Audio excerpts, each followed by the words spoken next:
And in fact, we do not need the Bible to know that homosexual sex is wrong. All right. People of all cultures and religions have recognized the wrongness of homosexuality. That's right. Even in some of them, ancient Greece, for example, had what might be called traditions of homosexual activity. Yes. Nations often have established traditions of sin, but the traditions are still sinful. Yes. Yes. It is not only in the modern world, in the Western nations of Europe and the former European colonies, that there has been a movement to make homosexuality acceptable. See, so we turning against, we going against what God created. Well, didn't we talk about earlier that man will try to change things to fit his wants and needs? Yep. But that's not the order God created. It's an order. That's not the order. All right, we ain't gonna touch on that no more. All right, let's go down to a father's advice to his son, and we're gonna close it out.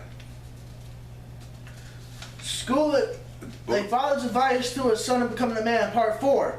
The do's and don'ts. All right. School is not enough. Oh man, hit this on top. Hit this real hard, right there on the top, brother. Some people think that if you learn just what school teaches you, then you'll be okay in life. Mm-hmm. This is not true. All right. You gotta learn through experience as well. What they teach in school is not enough. There are several reasons for this. For one, becoming wise takes a lifetime. There you go, son. Even if you are the best possible student, attending the best possible school, and taking the best possible classes from the best possible teachers, you'll not learn all you need to know in school. Uh-huh. At best, you'll learn how to learn, but learning continues all your life. So give me, since you're in school, Brother Josh, tell me what you feel about that statement. I think it's false. Okay. Even though you learn what you need to learn, Mm-hmm. you're going to use it throughout the entire life. Mm-hmm. It doesn't just stop at school. That's right. That's what he's saying. That's what he's saying. So we need to learn more than what we learn in school, because experience and what your father's treats. Huh?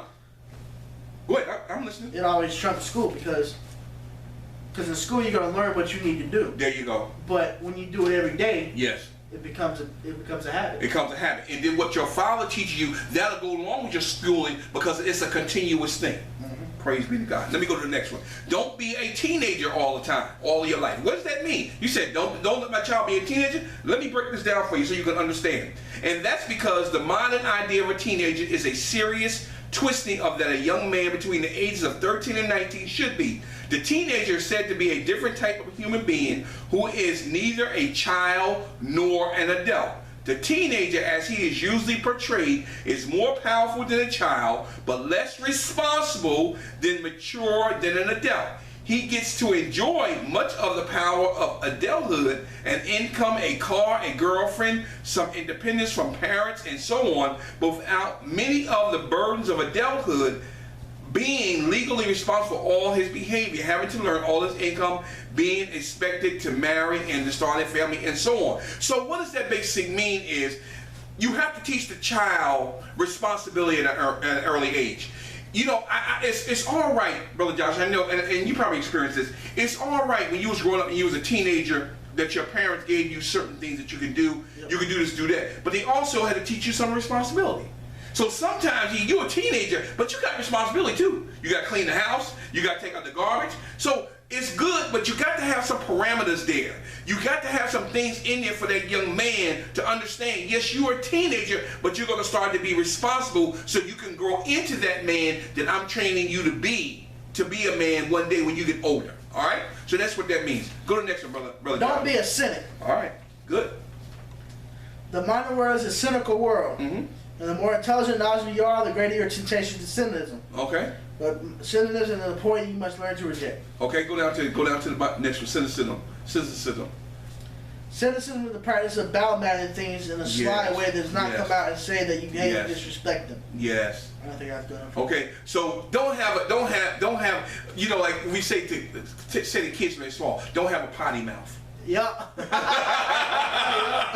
have a potty mouth, all right? Learn how to respect. Learn how not always to be critical, all right? Learn these things. And men, you have to train your sons to be that way, all right? Let me go to the next one. Don't spend most of your time in the world of children. That's self-explanatory. Learn how to grow up. And men, you have to teach these boys, learn how to grow up. I'm not saying, tell them to say, be a man. Teach him and train him the right way, all right? Because those words, we're going to talk about that in the broadcast maybe in a couple of weeks. The 3 deadliest words you could say to a young boy is to be a man.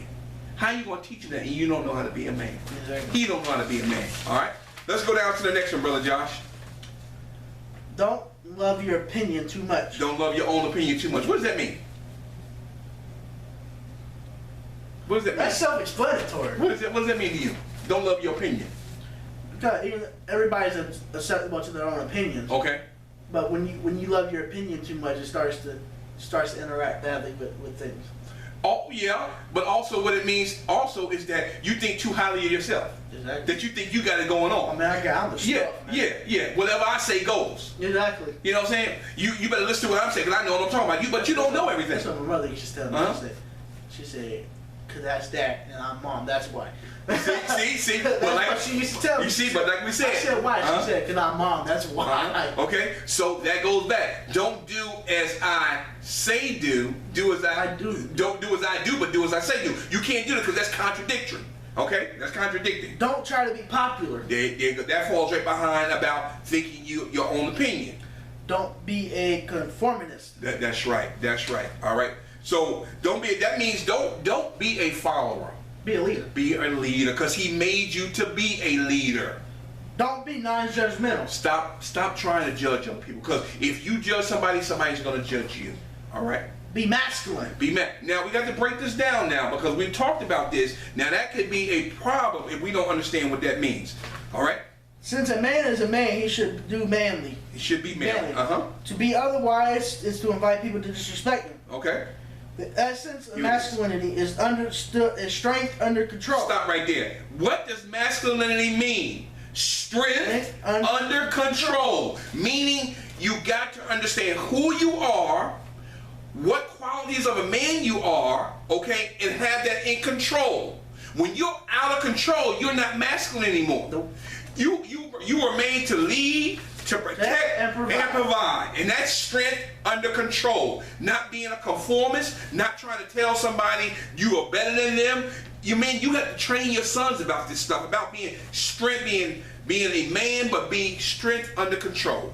That's what that means. I ain't got to go no further. Good, you ain't got to go no further with that one, brother. Maintain your dignity. Oh my God, that's huge. Don't be fooled. No, come on up. Oh, you want to read that? No, maintain your dignity. Go on. We're going to read that first passage right there. That's what you want. Yeah. If you act, speak, and dress with dignity, others will respect. Stop right there. If you act, speak, and dress with dignity, dress the way you look, people will do what? They will respect you. You know what I don't understand? What? These young girls out here coming out with shirts all the way up here to see all this. I don't. Every time I look at it, I'm like, but why do you think? Well, the men don't respect themselves, and it starts with the man. Yeah. Right or wrong? It starts with men. Men wearing their pants halfway down their butt.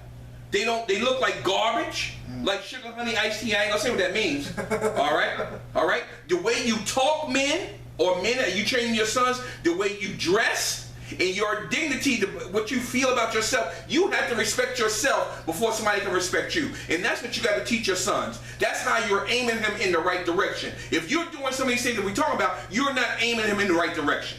All right? Let's go down to it. Don't be fooled by the ideas. Don't be fooled by the idea of progress. All right? Go ahead down and read that for us right there, brother. Just give us a little taste of that. Nowadays, you consistently hear about how the latest inventions are making the world a better place. Yeah. How we do things better than our ancestors or even our parents did back in their day.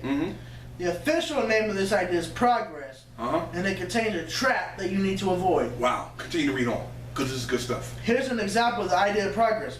Many people think that black and white movies and television show are not as good as modern color, high definition, graphical, sophisticated videos. Wow, Tyron, you put a lot of hard work in there. Modern movies and television are said to be better than the old movies, which they say old-fashioned and less advanced. Okay, so progress is what? So progress is the idea. Remember we talk about ideas? Yep. That the things are better now than they used to be. Not necessarily true. I ain't got to go no further. Good God. So don't think because we do things or older men do things differently than the younger men, don't mean that it's old-fashioned. Don't mean that it's out of style. It means it's good for them. Yeah, there's some new things, but see, sometimes the new things can really bring you down even more because it has been conformed to the way the world wants you to think. Things 60, 70, 80, 100 years ago was nowhere near the way it is today. And they were better off than we are today. Yes, we have the technology, we have all these other things, but it's defeating us in the long run. Look at our society. Look Yep. Man. Don't be fooled by the Change the World campaign. All right. Did you read that? Yeah, go ahead and read that. And I'm going to read this last thing, being a good man. Many people, especially people who want to influence our behavior, such as advertisers and politicians, say that our highest goal should be to change the world. Okay. Nowadays, it's often taken for granted that changing the world is a noble goal. But the Bible, the supreme authority, does not say that we must change the world. Instead, it says that we must be faithful to God and the truth as He has revealed to us. Okay, read that middle part right there, brother. The goal of a properly masculine man must not be to change the world, for this is impossible. Instead, your goal in life should be to preserve and defend those things that are good, such as your family, your people, and your religion of Christianity. Good God was there. So it starts with you, brother. Yep. It starts with you, man. All right? I hope that you got something in this book. I'm going to read this last thing here, and then we're going to close out. Being a good man, and what does it mean? We talked about this earlier. When you say that you must work hard to become a good man, we don't just mean a man who does not do evil, who does good deeds. Certainly a good man avoids doing evil and does good when he can. But being a good man involves much more than this. What we really mean when we say a good man is a man who does well of all the things that a man must do. All the things that a man must do in what? In order, we talked about order, to be successful in life. We mean a man who does well what God wants man to do. Note well, most of the time when people describe a man as successful in life, they mean that he has a lot of money, that's how the world says this, and that he hasn't committed any major crimes that would bring shame on him. But this is not what we mean. Earning money and avoiding scandal are only a small part of being a good man. And a man needs not earn a lot of money in order, there's that word again, order to be successful. Becoming a good man is difficult, and it's very difficult. It's very hard, all right? But many men don't achieve this goal. Some never achieve it in life. Some don't even try because they wasn't taught. So they give up at an early age. So they just live life day by day, just doing it mundane. They're just trying to make it through. They don't even know what manhood is. I always said this to you, Brother Josh. If you ask a man what it is to be a man, I guarantee you he can't tell you. Nope. Can't tell you. All right? It's hard to be a good man because all of us, both men and women, are naturally lazy and sinful. All right? Being a good man is hard work, and most men and women would rather just relax and enjoy life. That's how we are, because that's how society wants us to be. But the problem with this attitude is that both God and other people will not respect you if you're not a good man. Other people may say they think it's okay for you to be lazy, immature, ignorant, or immoral, but, here we go, but even if they don't say it out loud, inwardly they will judge and condemn you. Brother Josh, we talked about that earlier. Yeah. They don't want to spend any more time with you they must, and they won't want to depend on you for anything. Like I always told you, Josh, and I tell y'all again, I don't care if you don't like me. That means that I can care less, but you will respect me for what I do because of my integrity, my dignity, and my character. That's what I'm going to stand on, and you will have to respect that because I'm not going to move. That's what you as a father need to instill into your child at a young age, and don't move from that, all right? As this is why you should do to a certain extent, care about what other people think about you. True, you should not do something that's wrong just because you want other people to like you. In that way, you should not care what other people think. But you must definitely should want people to think highly of you because you're the sort of person who can be relied on to do the right thing, who encourages the people he meets, who is skilled at certain tasks, who has wisdom that helps other people understand the world and make good choices, and so on. You should want people to think highly of you because of your abilities. Brother Josh, read that last part and take us on out. And God will judge you too.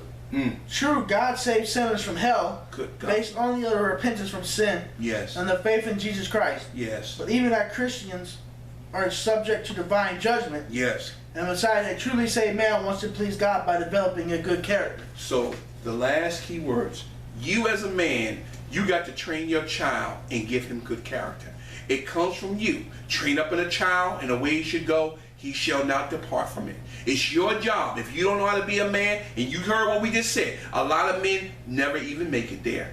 They die, and that's it. They never truly knew how to be a man because they wasn't taught, because it was not bestowed upon them. Man, Praise be to God. Brother Josh, good God from Zion. Yes, sir.